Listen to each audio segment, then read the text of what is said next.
Welcome, ladies and gentlemen, to our inaugural podcast, Life's a Drag.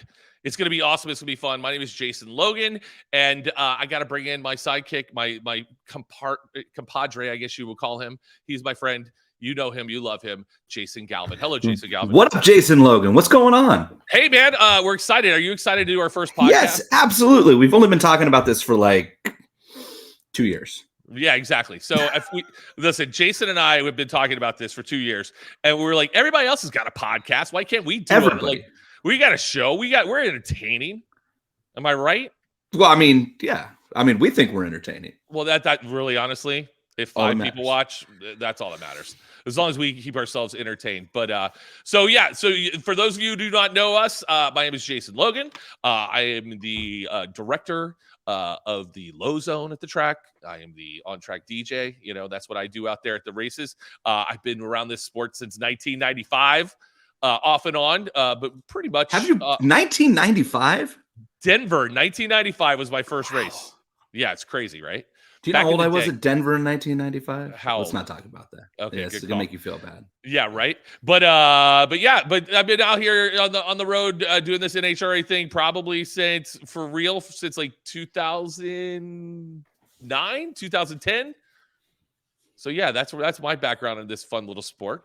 But how about you, Jason Galvin? Your family, you're like NHRA royalty with your family, aren't you? Yeah, I don't know about that. Yeah, maybe the family, not me. Yeah, I've been in NHRA for since like the day I was born, I guess. Like my parents met because of a drag strip, and my dad worked on Fuel Altered. My uncle won the U.S. Nationals with Tom McEwen in 1978 as the crew chief, and some world titles with Don Perdome, Shirley Muldowney working on those cars and tuning them as well. So yeah, I pretty much grew up around the sport. We're heading back to my home track this weekend. In fact, we're just having a funny conversation in the winner's circle in Phoenix, J-Lo. It was myself, Krista Baldwin, whose fiance Bobby works on Robert Height's car and had won the race. That's why we're there. And Katie Butera, Little John Butera's granddaughter, famous chassis builder for the fans out there. And Katie, Krista, myself, I'm trying to think of who else. Tracy Chester, which is Sherry Striegel's daughter, Patty and George's granddaughter. Jimmy Rickard, whose grandfather worked in drag racing forever. There's like 6 or 7 of us who grew up in 24 at Pomona, which is like famous pretty much only if you're a Pomona racing fan. Like most fans wouldn't know that. We were just talking about kind of how surreal it was in the winner's circle. We're like, man, like we all made it. And then we realized that like, wow, we're all also we're getting old. This is oh, dude, listen, cool news. We made it. Also, we're getting old. Yeah, dude. I every morning I'm just like, oh my God, I'm so tired. I can't get out of bed. I'm old and I'm rickety, and that's what happens. But that's what life on the road does for you, Jason, and that's what's fun. So this podcast, we were talking about what you just did right there, ripping off names and like name dropping. That's probably going to be the most we're going to talk about drag racing. Pretty much. Yeah, who knows? Like racing specific.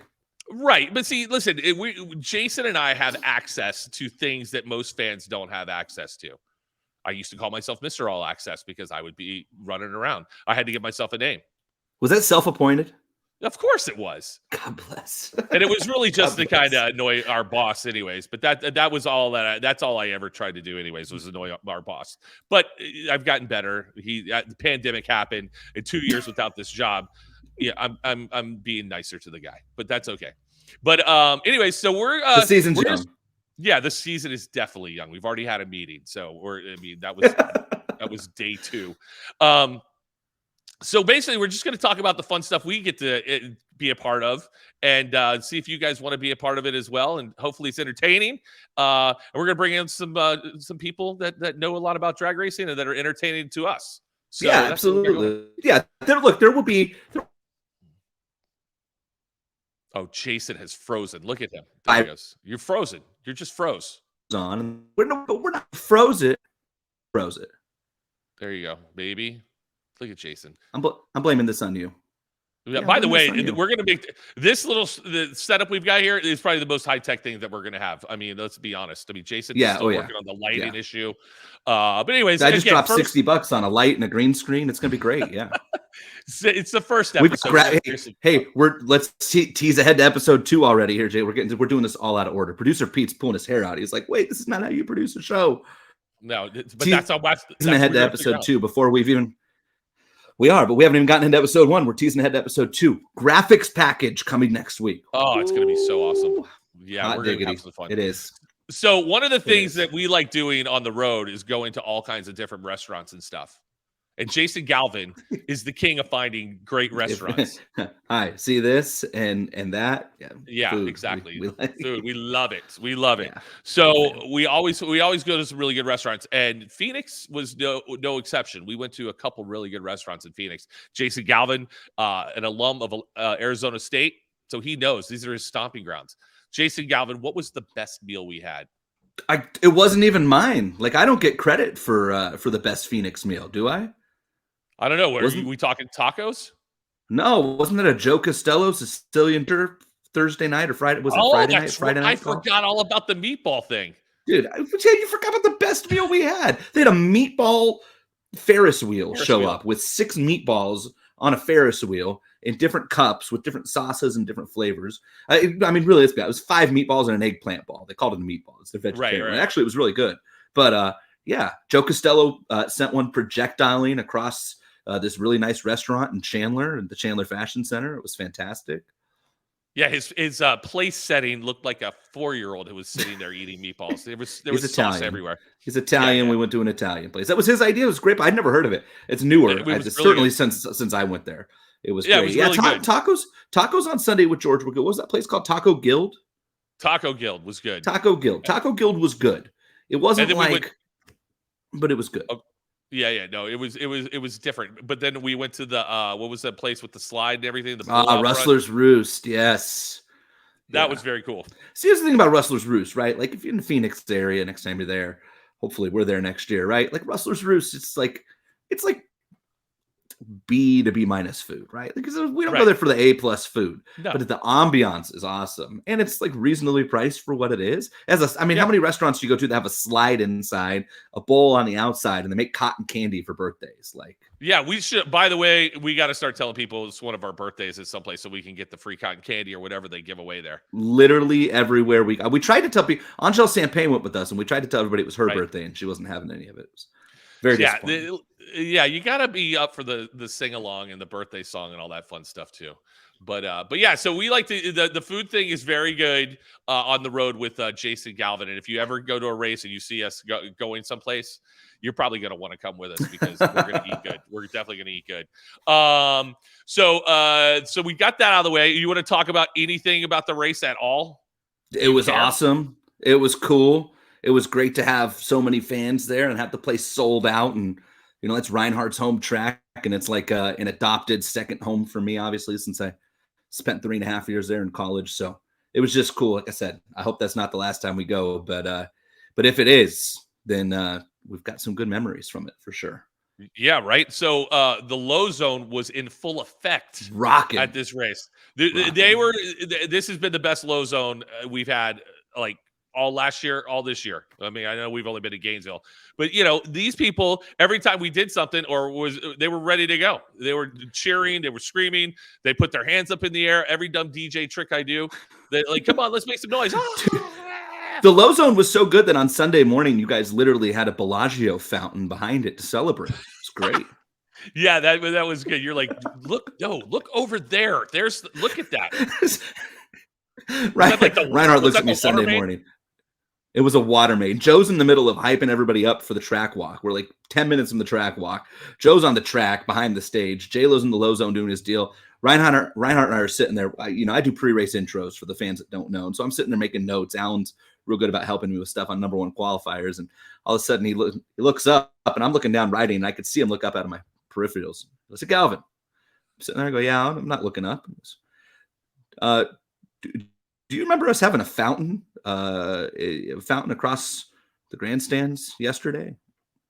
No, what are you talking about? He goes, because we got one now. And I looked up, and but Wild Horse Pass, right? We're in the side tower in the second level. And I mean, I'm looking up at this thing. Like, this fountain had to be 150 feet high. Just wild geyser. Jason Logan. You know anything about the geyser? You know anything about the geyser going off behind you? And you couldn't see it because the grandstands. Yeah, the grandstands were blocking, but you could see everybody looking at it. Yeah, everybody was looking at it. It looked like they might have been a fight. You're like, oh no, it's a fountain. It's a geyser back there. Yeah. Did you hear that they came up into the tower and they're like, hey, we have to shut the water off to the entire facility, so no bathrooms for the next hour. Yeah, you weren't part of that. Yeah. Oh, did you? I heard it. Yeah, that was fun. I was on the stage and I have to stay on through round 2 before I get like a 5-minute break. So that's very cool. But yeah, no, Phoenix was awesome, man. It was a good. The crowd was fantastic. So we were happy to be there. But rocking. But yeah, so sure. Listen, and everybody who is out there thinking we're gonna like totally dish dirt and stuff like that, we might, maybe, who knows? Depends on if we want to keep our jobs or not. But that's all right. We'll figure it out. By the way, 2 for 2. Stay on our good side. Stay on our good side. What are we 2 for 2 on? This might get me in trouble, but 2 for 2. Anthem singers, 2 for 2. Oh. I'm hoping Pomona brings out you're hoping Pomona breaks the streak. Yeah. Listen, and those of you who don't watch NHRA.TV, you have to watch it just for pre-race. We're rating. I'm basically going to do the American Idol of anthem singers this season. Yeah. So I'm hosting pre-race on Sunday. So if the anthem singer is an improvement, then we can thank me and blame it on Joe. Okay, good. Yeah, Joe has to keep his straight face up there, so I'm proud of him for doing that. Yeah, but, I give him credit on Sunday, but yeah, it was too much. It was too much. Somebody posted on Twitter. Did you see the picture of me smiling I did, on Twitter? Yes, I did. That was exactly what. And the congratulatory tweet to Joe for being such a professional. It's probably why he got drafted into the big leagues this weekend, right? Let's be honest. It could be. You know what? Producer Pete saw Joe's performance on Sunday during the anthem and said, we need to put him on Fox next weekend. That's what, you know what? That's a perfect segue, Jason. That's why you're so good at this. That's a perfect segue because let's bring him in. He is, ladies and gentlemen, senior coordinating producer from Fox Sports. Let's give it up for Producer Pete. Producer Pete, hey. I like the applause. Of course, you get applause. Nice. Well, I'm here to talk about food. I know, right? What was the best place you ate in Phoenix, Pete? The best place I ate in Phoenix, we went to this place called T-Bones, which is we drive like half an hour from the racetrack and you're literally at the foot of a mountain, and the address is Phoenix. It's nowhere near Phoenix, but it's this old school Western place. You go in there, there's a guy singing and playing his guitar. They have baked potatoes the size of like your head. They have steaks, they had ribs. We had an awesome meal there. We had a few good ones though. We went to this tiki bar on Thursday, which was not really dinner, but it was fun. But we, like you, rarely miss a good meal. But what I was thinking about was when we were in Gainesville and we were just hanging out in the lobby of the hotel where a lot of the NHRA people were staying. And we got the brilliant idea, like, should we go out and get some food? No, you know what? Let's order some pizzas. And we got these 2 pizzas. And J-Lo was there. Galvin, I don't think you were there. I was not. These pizzas were the size of they were like 4 feet across. They would not fit on the table that we were sitting on. They're called Pizzilla, which I thought was an awesome name. But we rarely miss a good meal on the road. That's for sure. And I told the funny part about that was I told Amanda, because Amanda Busick was eating with us, and she's the one that actually bought the pizza. I said, Amanda, you're only going to eat one of these, or did you buy it? She ordered the pizza. Important clarification. Gotcha. She ordered the pizza. Yeah. Wally probably paid for the pizza. Though. We're all family, so it's all good. Well, Pete, thank you for coming on our show. I know you're a busy guy, and we wanted to Jason and I were talking about trying to figure out what we could do for this podcast, and we're like, it's kind of behind the scenes kind of deal. Let's talk to somebody who runs the TV show. Now, as we had this conversation, I didn't realize that you've already talked about this with other people, like Brian Loans, and this guy, he gets everything. Yeah, he gets everything. Oh, I was a track announcer. Now I'm on Fox. So he gets all the big celebrities. So, you're coming over to, the Conan show, basically.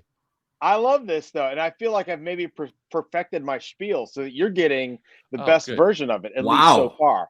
But look at that. I'm honored. No, Brian does an unbelievable job. And I just got back. I had to make a pit stop after Phoenix. I got home an hour ago. I was listening to Brian's podcast, driving home from the airport. I threw my stuff in the washer.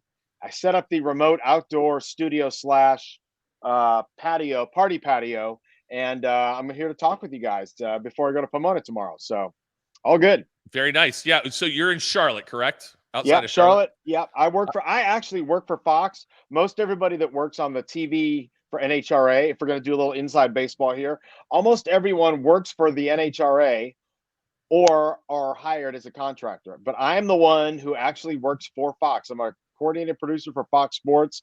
I've worked on pretty much every racing series you can imagine, going back to the Speed Channel, back to Speed Vision, way back in the day. So when I got the opportunity to work drag racing, now I'm in my 5th year, and I was a little apprehensive because I didn't know that much about it. But honestly, I don't ever want to do anything else. I don't think. I had friends of mine say, "Hey, when are you going to move up the NASCAR?" I'm like, I am exactly where I want to be. I love NASCAR. I've done it before, but this feels like home, and the people, like my friends, the Jasons, certainly make it that way. Yeah, definitely. It's so like Jason Galvin here. He comes from a TV background. Jason, tell Pete how many Emmys you've won. Just one. I could go get my. Yeah, I'm sure Pete's got way more than I do. I got 2.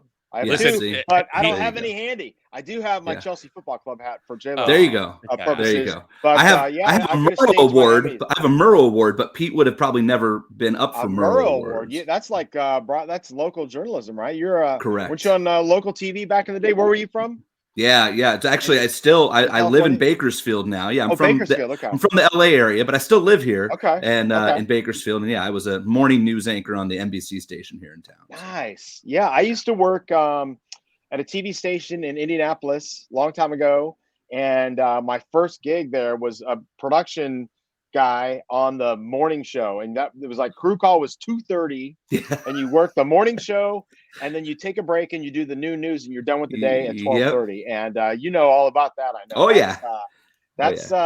They find out quick if you've got dedication or insomnia, one of the two. If you don't have either one of those, it ain't gonna work for you. Out. Peace. That's so funny. Exactly. Yeah, so and I come from a radio background. I used to do morning shows, so yeah, I know. I not 2 in the morning, but yeah. So we like every time I walk into that C unit truck, all those trucks out there in the TV compound. That stuff just blows my mind. You know, it's just like you see on when they do the Oscars or the Fox football. you see all the monitors up there, and I'm like, what? Who's what doing what? So how like and I'm just like. I'm just fascinated by how TV works and how a TV show gets made. And like I said, I know Jason kind of knows this thing. I just want you to talk, dumb it down for me a little bit. It's so different. And like I said, I've been involved with motorsports. Producing drag racing is so much different than every other form of racing that I've done. But just to really get to like the 101 of it, we have a crew of about 50 people that travel around the country week to week. We have guys that drive the trucks. Like we finished at 4:30 on Sunday afternoon in Phoenix. And then there's a whole crew of people. They have to coil up all the cables and put the cameras away and load the trucks up. We have an A unit, which is where we produce the main part of the show. There's the B unit, which has graphics and supplementary audio, and that's where you feed the show from. There's a C unit, which has its own little studio that does the NHRA TV feed, and at certain tracks when we don't have a regular broadcast booth, Brian and Tony will do the show from the C unit. We have a truck that's just a generator. We have a truck that's just the uplink. We have another truck, a company called 3G, and they provide the RF stuff. So the cameras that we have a camera at the start line for Bruno, and then we have a camera at the top end for Amanda. Those are called RF cameras. They don't have a cable on them, so they can kind of go wherever. We also have 2 jib cameras, which are on these long, like a 15-foot long arm. So if you ever see a shot that starts low and then it goes like really high and you see a big above shot, or the shot at the top end, we use the jib down there a lot. There's so much equipment, and that stuff's all got to get from point A to point B. Now, sometimes we'll do a show and we got 3 weeks. But this time we finished Sunday. They got to be in Pomona, plugged in, warmed up, working properly by Thursday. So it's a whole thrash. But we have a whole bunch of people that have been working on drag racing for a long time. My particular job, I really have 3 roles with the show. One is my main job. I work for Fox. So in a situation like in Gainesville, when we're doing the show and we're live and we're on the broadcast network and the race is running long and we have another show behind us, I'm the one that has to be on with a whole team of people at Fox in LA, like, hey, drag racing is going to be 5 minutes long. How much longer can we stay? Can you stay with us till we get the final in? How does that all work? That's kind of my main job. As a coordinating producer, I coordinate our show with other shows that are on the network. My other job is Steve Righteous, who everybody knows and loves. He's the head of television, vice president of television and broadcasting for the NHRA. He runs the whole thing for NHRA, and he also produces the shows. Well, he and I have kind of worked out a partnership where I will produce certain shows for him. If we have 3 shows on a weekend, it's not great if the same guy has to produce all 3 shows because there's no time for prep or setup or anything like that. So this past weekend in Phoenix, I did the Friday night show, and then Steve produced all the stuff on Saturday, which had the Too Fast, Too Tasty challenge and qualifying and all that. And I used the time on Saturday to get prepared for the Sunday show, and I produced the main show on Sunday. And then my other job, I'm also an amateur statistician. I put out a stat book that a few people use to hopefully to try and make them sound smart on TV and not have too many mistakes. Although I found a mistake on the air and the show I was producing, and I was like, oh God, I hate that so much. Somehow I don't want to say that I was the one that made the mistake, but I was. We had John Force making his 40th start at Phoenix in the 38th race there. So Force is good. He's real good, but I'm not sure that he's that good. So maybe a little counting error. But anyway, that's just in a nutshell of kind of what I am, what I do, and kind of how we are there. Yeah, you talked about. Oh, go ahead, J-Lo. No, you go. I was gonna say you talked about 3 shows in a weekend, right? But like, yeah, which one? Hey, first show blues. But like 3 shows in a weekend, right? But like, I mean, there are times where, and I don't know how much like people realize this, but we use the same crew for everything, and so sometimes you'll have 3 shows for the Pro Series in a weekend, plus a 100%. Pro Mod show, plus a Lucas Oil Series show, plus you're feeding NHRA.TV, which uses the same integration for it's got different producer and director, so to speak, but everything else is the same production. For sure. And if you look at a race like Gainesville, we did 2 qualifying shows. We did the call out show. We did the main show. The main show was on the broadcast network, which is a whole other thing. There was Lucas Oil, which is sportsman class. There was Pro Mod. There was like 7 things that we had to do. We got to Phoenix. All we had were the pros, and all we had in the pros were 3 of the 4 categories. So it was actually a much more relaxed atmosphere. And it allows us to spend more time. Just the fact that the show in Phoenix had just Top Fuel, Funny Car, and Pro Stock, and no bikes. And believe me, I love bikes. I worked on MotoGP and Supercross and Motocross and AMA Superbikes and Moto America. I love motorcycle racing. But the fact that we had 1 fewer category that we had to mess with, 1 fewer, 1 less, whatever. It just made it easier, right? We didn't have to feel like we were jamming everything in. We could show all the runs in their entirety. Didn't have to lay out so much, and just really, and that allows Brian and Tony to get more integration. It lets Bruno talk to crew chiefs at the starting line. It lets Amanda do twice as many interviews at the top end. So it's a fine line between jam packing a show full of everything that moves under the sun and having a more selected content that hey, Pete, don't worry about AP style or grammar or anything like that here. This is my wife is a college professor. If I say less when it should be fewer, if I say I'm anxious when I mean eager, believe me, I'm going to hear about it. So it's not for you. So now we got to know which college. She is at Belmont Abbey College, which is a small private Catholic school in North Carolina, like 20 miles west of Charlotte. It's a great, beautiful campus right out of Central Casting. But yeah, she teaches business and communication and all kind of stuff. So we actually, it's funny you mentioned that. We had a group of kids from Belmont Abbey come to the race in Charlotte last fall, and most of them had never been to a drag race before. So I took them to the truck and showed them this is how we did the TV and blah, blah, blah, blah, blah. And then they actually went down to the start line. And I think the first time anybody gets their baptism by nitro, it is such a magical thing. And, you can warn them, hey, you want to put those earplugs and the cans over it. And they're like, I don't know, it'll be fine. It's like, okay, we'll see how that goes. We have a pretty big celebrity who's supposed to be making an appearance on Saturday through some business associates of mine at the racetrack that has never been to it's never been to a drag race before. So I'm awesome. looking forward to that moment.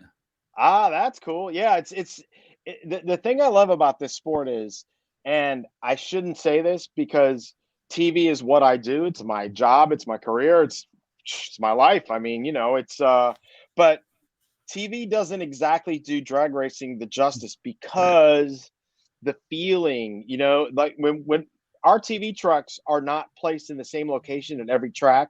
When we're at Phoenix, if you're at the starting line and you're looking at the track, we're like down what I would call the right field line. We're on the off the right lane, right about where the scoreboard is, not far from the 1320 finish. And every single time the cars go on the track, there's this concussion of sound, and you just feel it, and the closer you are to it, the more you feel it. And that's the one thing that I wish we could really convey to the audience. That and just the intensity of the sound. Sound is I mean, this is my 5th year and it scares the what out of me every time. Like if I happen to be in the tower and I step outside right when somebody's like doing a burnout in a fuel car, shakes me. I had that moment this weekend. I was not paying attention for Robert Height, John Force funny car round, last pair of funny car round 1.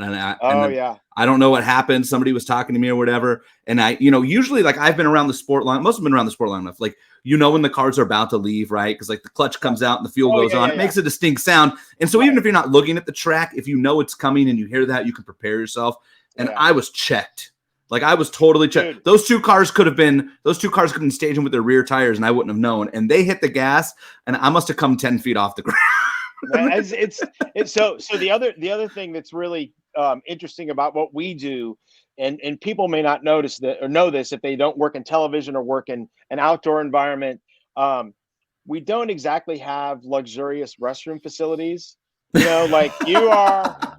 It's sort of like you're camping, and they have the blue box or the green box, and invariably those things will be as close as possible to the side of the racetrack.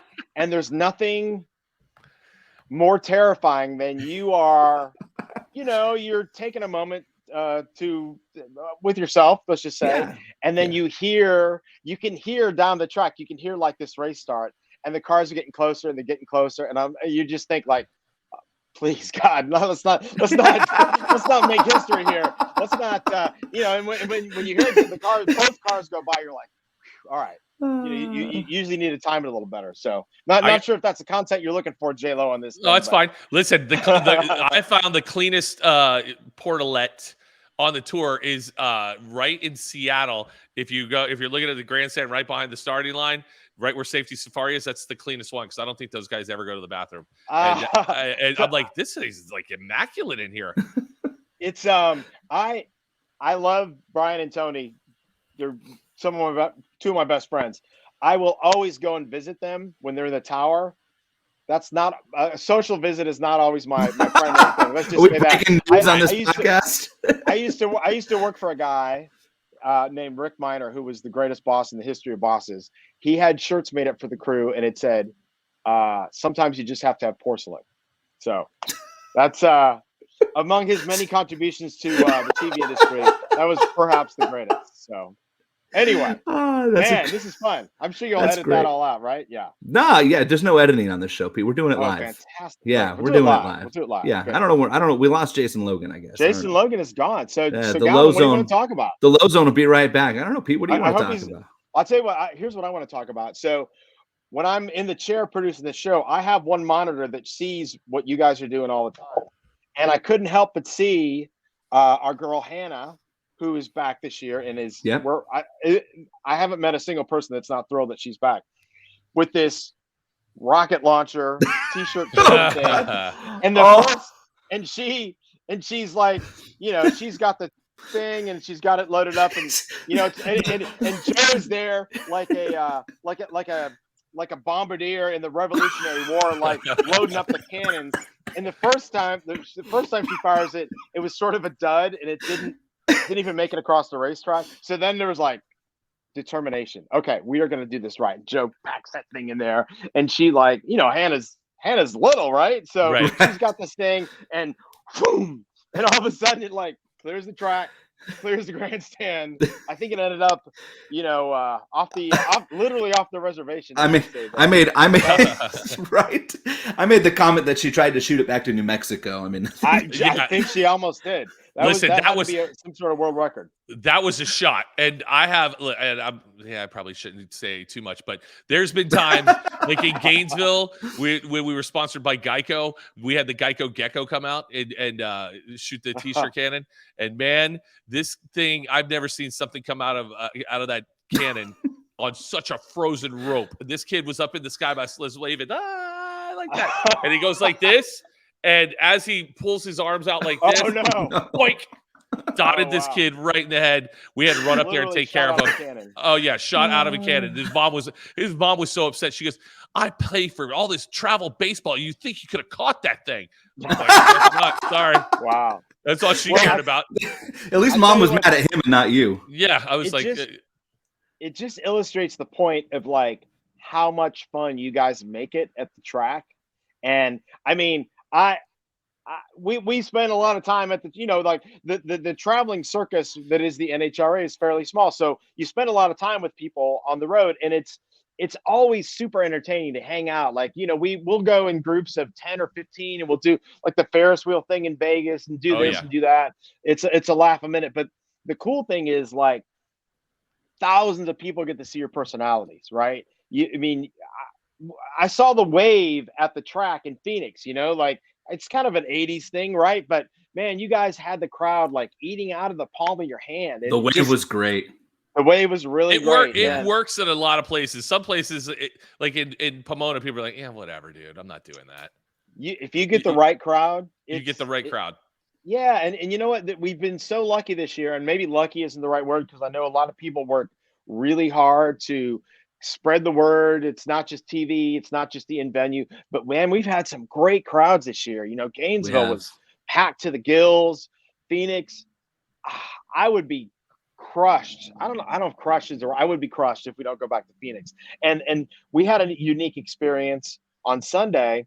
We do our pre-production, which for the people that don't know much about TV, when we come on the air with the race, we have already done a bunch of interviews and produced some stuff so that way when the racing starts, we can just focus on the racing.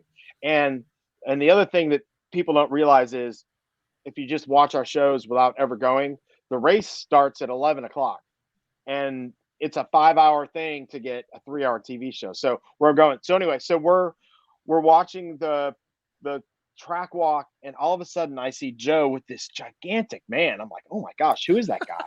this very large human. And Joe and I are about the same size. We're more point guards than power forwards. Let's just say that. Vertically challenged. So Joe's with this guy vertically challenged. That's right. So this really big guy, and he's showing him around, he's interviewing him. We're all like, who is this guy?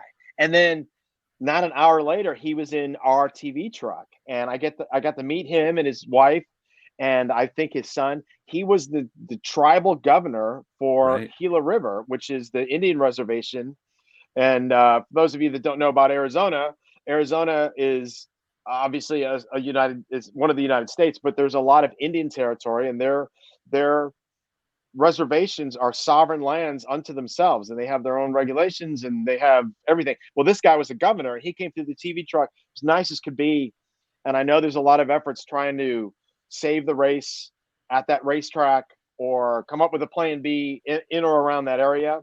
And it was just cool to meet that guy, and hopefully everybody recognized that, man, this is such a great thing, and it needs to keep going because that poor governor, Pete. I don't know. Did you get a chance to see? Probably not, because we talked about pre-production, right? And I'm sure at the time of Joe's pre-race is probably a time where you guys are just slammed as far as pre-production stuff. But in the middle of pre-race, he came out and spoke, and I couldn't figure out if the situation was more awkward for the governor or for Joe. But, but every fan, nothing phases they started. Joe. Yeah, they started talking about, the track and what a great crowd. And he was like, the governor was really nice. He really was super nice to everybody and so supportive of the crowd and everything. But somehow that led to every fan at the track walk, which had to be the biggest track walk in the history of Oh my sport. gosh. 37,000 people were at that track walk. Right. Yeah, that's what You Jason know Logan what? came up with. But he 5 years, 500,000 will say they were there, right? Of right, course. literally, yeah. But every fan that was there, keep the track. It turned into Pete missed it. It was like a 90-second deal too. Maybe it wasn't that long in actuality, but being backstage, getting ready to do funny car intros, I was like, man, this feels like it's going on for a long time. The best part was Joe kept the mic hot because that mic they use, you have to hit the button. Yeah, right. And he went like this. I was like, I called you that, dude. Yeah, but you know what though? I think it's a great, and it sounds like a fairly respectful way to have the fans have their say. And it's like if you guys are on the fence, and from what I understand, there are certain, I don't know if there's a council or if there's a board, or I don't know how this decision would be made or not made. But if there are people that were on the fence and you see 37,000 people voicing their strong desire to continue, I mean, I think that would have some weight, I would hope, right? I mean, you would hope, yeah. If he showed up, it was the last race and there were 2,000 people there and they were like, whatever. I guess we'll just go to some other track next year. But it wasn't that. It was it was cool to see. Yeah, it definitely was. But that guy tried to. He was coming through the fence where Safety Safaris, and I looked at him. I go, can I help you? And he goes, yeah, I'm supposed to be up here for the pre-race thing. I'm the governor. And I go, oh, you're in charge. Yes, you go right over there, sir. I was like, he had me arrested in 2 seconds. But So what Pete, happened to Jason Logan? Yeah, right. What are the big stories we're talking about this weekend in Pomona on the show? Are we allowed to disclose yet? Yes. Let's talk about it. So normally, and by normally I mean, of course, before 2020 when the world stopped and normally stopped, the Pomona was the first race of the year, and for I don't know how many years, 60 years, it was the first race. And now it's the third race. We started in Gainesville, which I think everybody really liked. And now this will be race 2 of a 3-race spring swing to go out west. I'm a little, my sensibility is like, we call it the Winter Nationals, but it's in spring. But the cool thing is we've had 2 races and now storylines are starting to develop. The race in Phoenix had so much cool stuff. I mean, you just talk about Pro Stock, for example. You had Christian Quadra, who is a great kid. And I mean, I love what the Quadra family and the 2 boys and Fernando Sr. running the show. And Christian became the first Mexican-born driver to be a number 1 qualifier in any pro class in the history of the NHRA, which is remarkable in itself. He's in the race. And then in the second round, he's facing Camry Caruso, another young driver who has loads of ability. She was the Rookie of the Year last year. And there was a weird staging situation where Camry basically double bulbed and Christian wasn't sure what to do. And he ended up timing out or leaving before the tree, had a red light. Camry wins that round. There's some displeasure voiced from that camp, which those of us that love racing, drag racing in particular, a little controversy, as the English would say, is never a bad thing. And then Camry wins the race, her first win, the 19th woman to win a race, which is cool. And speaking of women who have won lots of races, Erica Ender's season is not off to a great start. She lost in the first round to her teammate Bo Butner. The week before, the car wouldn't start at the line. So I think Erica is going to be out to remind everyone who the queen of that series is, right? I mean, that's what you want to see. You want to see the champions. You don't want to see them dominate every week, but when they're down a little bit, you want to see them come back and go for revenge. You look at Funny Car. Robert Hight qualified poorly, as did almost everybody. Had to face the boss, John Forrest, in the first round, beats him, and then carves the field up and goes to the win. If you'd seen Hight running on Friday or Saturday, you thought, boy, these guys could probably make a 1:00 flight, but they ended up winning. And then Top Fuel's been great. Brittany Force, defending champ, has not been crushing it lately. I mean, the car is still quick and fast, but another guy who really scuffled a lot in qualifying. Justin Ashley, I think he was the 6th or 7th qualifier and ends up winning. So it's like, okay, we got some storylines here. You know, we just been, it's been great. The racing's been outstanding. We've had full fields in every category for all three, or for the first 2 races so far, and it's just, I can't wait to see what Pomona brings. Right? I didn't have a chance, Pete. What? Go ahead. Sorry. Full disclosure, I've not had a chance to go back and watch all the shows from this weekend. I usually go back and watch TV shows. Yeah. We got Monday. I had a baseball broadcast last night, so it's on my agenda tonight. Before we get into this weekend, so I've not watched Saturday's production of the Too Fast, Too Tasty challenge. Oh, how did you guys think that went? How did you guys think that went from your end? Because for us, from a PA track, NHRA.TV, which I try to consciously always take into effect that we are effectively producing a second TV show, even though we're track venue people. I thought it was great. I mean, phenomenal. Listen, so qualifying is qualifying, right? Everybody goes out, make a shot. They have 3 or 4 chances to make the field.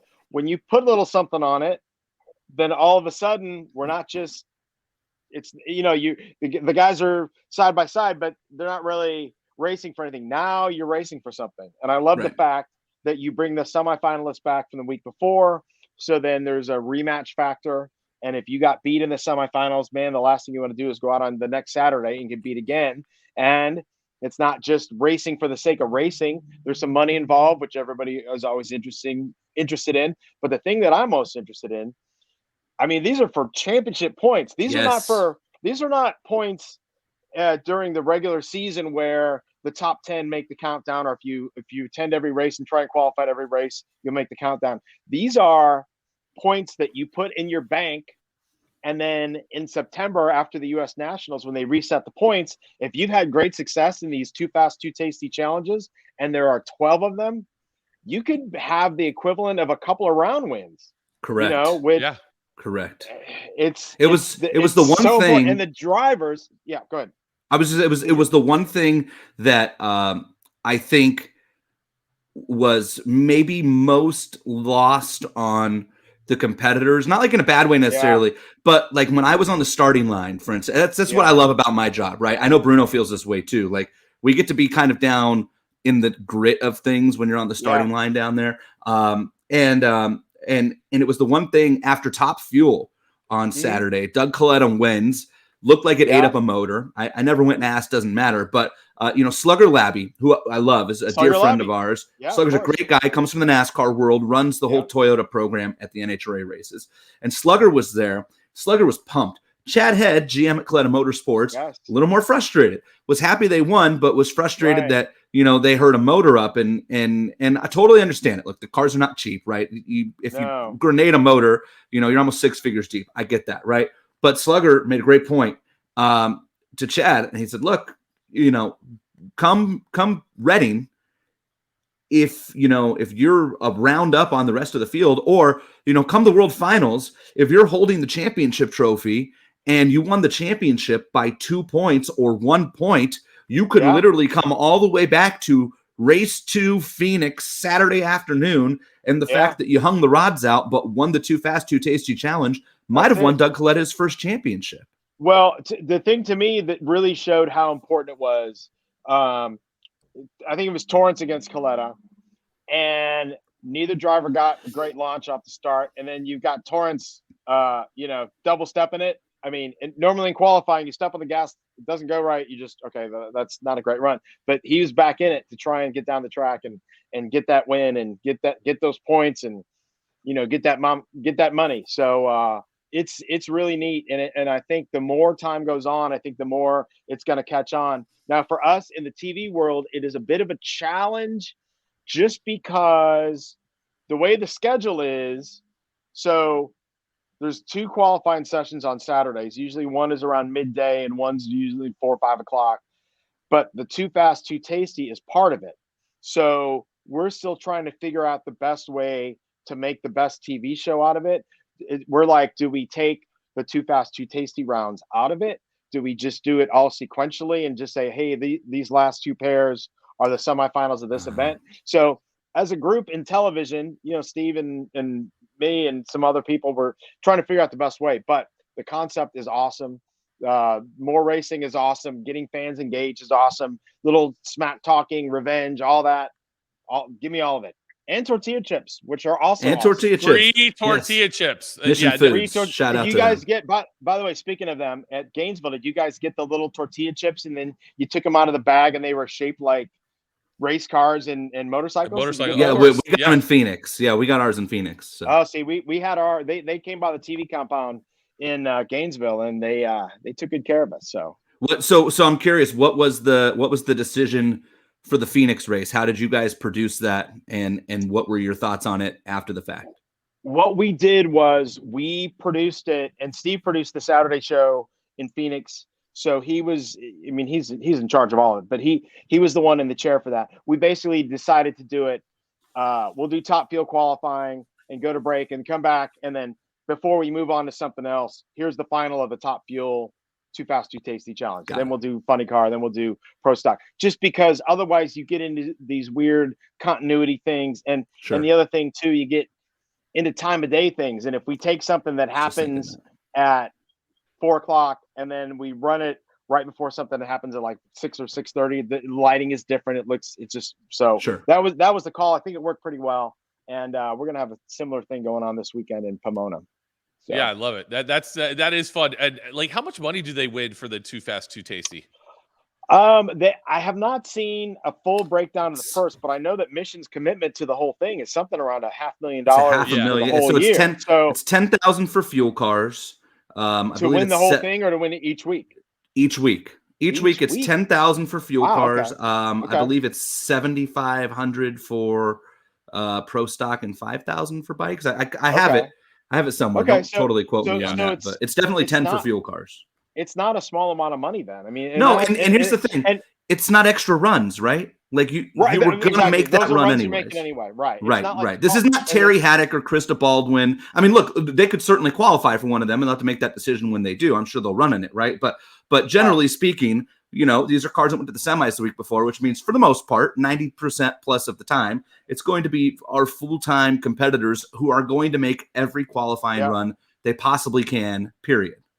Okay, and you brought up two names, two of my favorite racers, and I'm gonna give them both some props. Terry Haddock had an awesome qualifying session. Yes. This weekend he was how long has Terry Haddock been coming to the drag race? Forever. First time qualifying in the top half, so good for him. And our girl Krista Baldwin in her new car, which she had a couple of 384s, which it's not the time that's going to win you races, but she is making progress. And the world needs more people like Krista Baldwin, because honest to God, if you're producing a show and you want someone that is excited about what they have just done in a race car, and you get the full range of emotion when she gets out, win or lose, that's, as they say back in the day, television gold. She's awesome. So we love Krista, and want to see her out every week and getting some round wins, but we noticed that she's getting faster and quicker. And I would be surprised. I'll throw this nugget out here for you, Pete, because I'm pretty interconnected with that team. The Baldwins are very good friends. I know Scott Graham real well. I would be surprised, based on what the weather looks like this weekend, if that car does not dip into the 70s for the first time. That would be really cool. And speaking of weather, can we talk a little bit about the weather? Since you're an West Coast guy, you're going to get blamed if the weather's not good. You know that, Jason. So first off, the weather's going to be fine for the racing. Okay. It's cold, man. Thursday might be a bit of a challenge for the sportsman folks. But we're going to be fine as far as, like Mother Nature is going to behave. But yes, it's going to be chilly, but chilly is good. Chilly is horsepower. At Pomona, as long as we don't end up in a situation, and we shouldn't, where we're racing super late into the night and, there's no heat on the track. Right. Then this should actually be, it's very similar to the finals last year. And you remember how fast everybody was at the finals? I do remember. I mean, I do a document that keeps track of everyone's career best and season best. And I'm not kidding. Half of everybody in every category had their season best or more, and a lot of career best at Pomona in November. So if it's like that, it's going to be great. Speaking of temperature, another inside nugget that people may not realize: the temperature in the TV truck, they keep it at about 55 degrees all the time. So it doesn't matter if we're going to the Death Valley in August or if we're going to, Antarctica in January. It is always the same frigid temperature. And if you go in the TV truck, you just stick your head in, it'll look weird because everyone is dressed like they're going skiing because there's so much equipment and it's very sensitive. And the people are important, but the people are going to be fine. If the equipment overheats and fails, then we are no bueno. So yeah. So can we ask? Is this taboo? Can we ask what happened at Gainesville then? We had a power failure in the TV compound at Gainesville, and it was unfortunate, and it plunged the TV truck and all the compound into total darkness, which is a whole bizarre thing you're doing. So the TV truck is a 53-foot trailer, and it's got one wall of the truck is full of monitors. There's probably 100 different monitors in there. There's so much color and light, and there's 8 to 10 people in one area, and then there's another 8 to 10 people in another area. It's buzzing, and everything's going on at once. And all of a sudden, you are plunged into complete silence and darkness. And it's a little bit, I would imagine, like suddenly dropping dead. Like all of a sudden, everything stops. And then it takes 2 seconds, and everyone realizes, oh my gosh, we have no power. We're off the air, blah, blah, blah. And everyone jumps into action. And the cool thing about our crew is everyone sort of knows what needs to be done. We have to figure out what happened, first of all. And it was it was not a mechanical failure. Let's just say that. But it was an unfortunate thing that happened. So we were able to get it back online as quick as possible. We had to get in touch with race control to say, hey, don't send any more cars down because we have no power in the TV compound. We have to figure out a plan B if the C unit is up. And we had this situation happen in Las Vegas last year. The main truck lost power, but the C unit, which is where the NHRA.TV feed is cut. So we were able to actually take the output of that and at least keep going.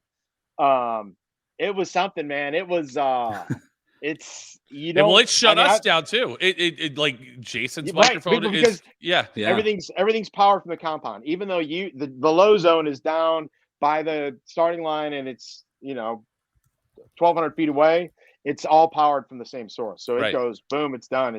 And I saw Sean Langdon at the airport on Monday, and he had no idea. He was in the car. He and Antron were about to go race each other in the first round in the very next pair. Because I think what happened was Torrance was going. I forget who Torrance had in the first round, but Scott Palmer. They had already burned out. We couldn't really stop them, so they went ahead and ran. We just didn't have any coverage of that, and then they stopped it. And Langdon said they had no idea what had happened. I was like, yeah, we lost power, and by some miracle, we were able to get everything back up within probably 15 minutes or so. Which sometimes, when if it had been a mechanical failure and they had to find where the problem was and get everything fired back up, sometimes that takes half an hour or more, and that would have been really bad. So it was bad, but it could have been way worse. And I credit our crew. Our crew is the best, and everybody knows what to do, and nobody panicked, nobody freaked out. We just saw we had a problem, got it fixed as quickly as possible, and we went on with our day, almost as if nothing happened. It was almost like nothing happened. Well, Pete, thank you for coming on our show. Our first inaugural show. It's always good to have somebody of your importance and your stature in the community. My stat? Okay, that's okay. I got it. Thank you. No, I appreciate it. Was that a vertical joke, J-Lo, or was that a... Yeah, that's well, it's callback. It's a callback. Okay. No, I'll take that. No, that's fine. No, I see how you are. Hey, Jason and I are. You pulled the Chelsea hat again. Did you see that? I that's it. I'm wearing Liverpool gear all weekend. You should. No, you should. You'll never walk alone. No, but this has been great. And when I heard you guys were doing it and you thought of me to be on it, I was like super honored. And I just like hanging out with you guys anyway. So doing this is not a whole lot different than having a 48-inch pizza together. Right? I feel like I need to roll in with like a Tottenham hat this weekend or something. Just because. Yeah, don't do that. No, why would you do that? Is that snarky? Hey, listen, you can. We're staying at your hotel this weekend, unless you're where we normally stay. They moved, I am where we normally stay. Are you not there? Oh no, they put us with the George Costarises of the world. We're at the DoubleTree. I love George Costaris. Yeah, George Costaris is when you're producing a show, the guy you want running the tape room is George Costaris. Let me just say that. He's the best. Yeah, he's great. Yeah. I've known him forever. Yeah. No, but we'll definitely find a way to get together. And if you have any, I know lots of good play, not as probably as many as you guys, but there's a lot of good eats out in the Pomona area. I went to dinner with Tony and Brian Loans, and they went to some place that was really good. I got to figure out what that was. Was it the Northwoods? Northwoods is good. Yeah, Northwoods is great. I think we're going to go there this weekend. Where they give you the salad and they give you the it's like a log cabin. Yes, it's not the place up there. There's the mining company that's like up the hill, but the Northwoods it's like a log cabin. You go that's in there, where I want to go. We should go there. Let's go. The mining company has got just a 10-second gripe at the end of our show. The mining company used to be like the place to go. Yeah, man. Yeah, it has fallen off the side of the hill that it sits on. If they have a salad bar, though, I'm all in. But yeah, no, I do love a salad bar. I do too. The Cuban place right next to the mining company. I keep hearing about. I've heard about this Cuban place. You haven't been? You didn't go? No, I've seen the sign for it though. It's so good. Joe and I went a couple years ago, and we went to the mining company, and we had to sit there and wait forever. Like, let's go try that Cuban place. The Cuban place off the charts. So really fantastic. Well, this has been super fun, you guys. I love it. Pete, thank you so much, man. Hey, we'll safe see travels. You. Yeah, travel safe. Yeah, safe travels, you guys too. All right, see you tomorrow. All right, thanks, guys. There he goes. All right, Pete. Producer Pete. Senior producer for Fox Sports. How much In-N-Out is going to get eaten at the track this week? We're going to talk about that. It's In-N-Out Burger Race. Pete Lanciers is hitting me up on Twitter today with pictures from the track. There's like 3 trailers, like not like food trucks. Like I heard they brought in like trailers. 18. They brought in like, and there may be more, but like those just the ones he showed. They're like 18-wheeler trailers of In-N-Out. Yeah, gonna be. The shirts we normally shoot. We need to shoot doubles in the same. Oh my god! Listen, I'm gonna have at least one double every day. Of course you are. Because I'm not gonna get too far down the rabbit hole, but sometimes we could go a little. This is why we eat so well when we go out when we're out there, because we get gas station sandwiches every once in a while that we're just like, I'm not eating that. I'll starve until we get to dinner. But doubles. Chicken salad, right? Chicken salad. Yeah. No, J-Lo's a big fan of the chicken salad. Gainesville. Yeah, no bueno. But that's all we got. But so I hope everybody liked Life's a Drag. Jason Galvin's going to be new graphics package coming back next. It's on its way. We got to figure out the exact time when we're going to do this. We definitely should do it the week after a week after every race. Yeah. Oh yeah. And when we don't have races, we'll figure something else out to do. Yeah. But we're gonna make this a weekly deal as best we can. Okay, I like it. All right, J-Lo. Yeah. When do you get in to Pomona? It's a 2-hour drive, so I don't know. Sometime in the afternoon on Thursday. Yeah, I get in at I think my flight gets in at 1:55. Yeah. Best part is I'm flying into Ontario. So I'm gonna go hang out with our buddy Jake Sundstrom on Thursday night. So nice. If you want to come, yes, I might be involved with our friend Jake Sundstrom. I'm sure Jacob would love to see you. Yet another of the Low Zones roommates that I've had the fortune to stay with. So, but anyways, all right, Jason, we'll see you tomorrow, and we'll have a great weekend. Pomona, I'm bringing a jacket because I heard it is going to be cold. It's going to be cold. Do it. Yeah, this is what's going to happen. Hey, by the way, watch this. Can you hear the music, Jason?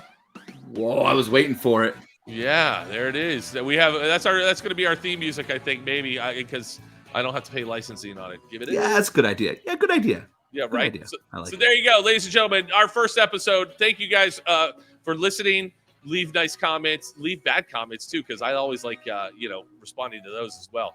Subscribe. We're gonna put it on Apple Podcasts. Subscribe, like, YouTube, Instagram. Yep. Oh, by the way, there you go. Wait. We could do this real quick. Wait, I have things. Lower thirds. There you go. Look at that. What? Yes.